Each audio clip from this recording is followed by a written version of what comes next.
Hoy presentamos Torres de enfriamiento. Participantes: Juana Valeria González Olán, Giovanni Antonio Silván Magaña, Carolina García Bautista. Torres de enfriamiento.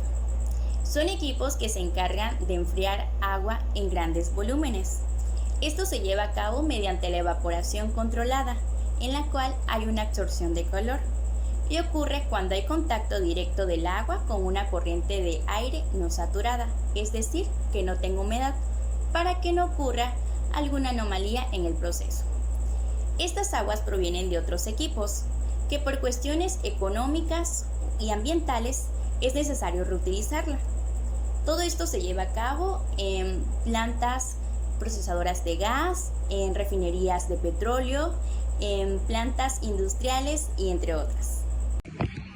Como ya sabemos, la transferencia de masa es el movimiento neto de la masa desde su ubicación. Esta ocurre en varios procesos, como la absorción, la evaporación, el secado y la destilación. El agua se introduce por el domo de la torre por medio de vertederos para distribuirla en la mayor superficie posible. El enfriamiento ocurre cuando el agua, al caer a través de la torre, se pone en contacto directo con una corriente de aire que fluye a contracorriente, con una temperatura de bulbo húmedo inferior a la temperatura del agua caliente. En estas condiciones, el agua se enfría, lo que provoca una evaporación. Una evaporación es un proceso de transferencia de masa. Es por eso que las torres de enfriamiento pertenecen a las operaciones de transferencia de masa, porque existe una evaporación en su proceso.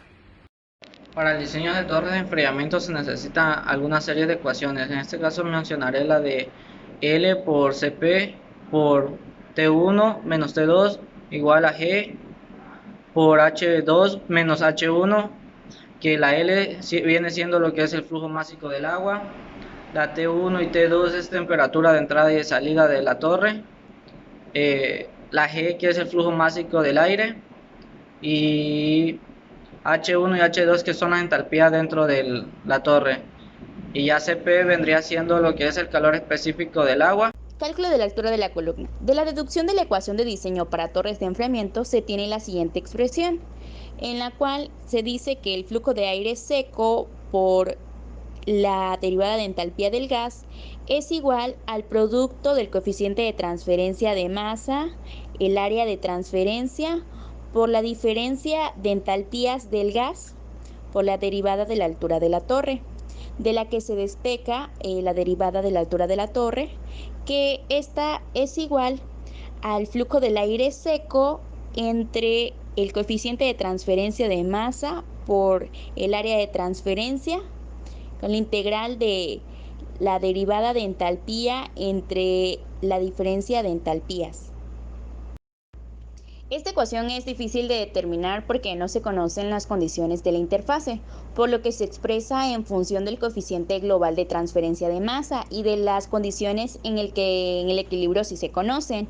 Entonces decimos que la integral de la derivada de la altura de la torre es igual al flujo del aire seco entre el coeficiente de transferencia de masa por el área empacada de la torre.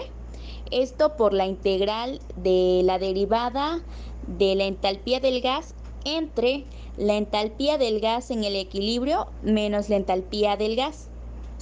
Por definición decimos que el número de unidades de transferencia es igual a la integral de la derivada de la entalpía del gas entre la entalpía del gas en el equilibrio menos la entalpía del gas, que esta también decimos que la otra ecuación quedaría como la altura de unidades de transferencia es igual al flujo del aire seco entre el coeficiente de transferencia de masa por el área de empacada de la torre.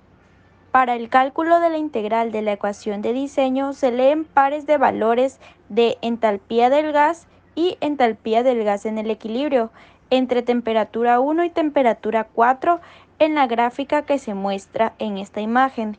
Se trazan líneas de unión con pendiente infinita, con la que se supone que la temperatura en el líquido es la misma que la de equilibrio. La línea de unión une la línea de operación con la curva de equilibrio.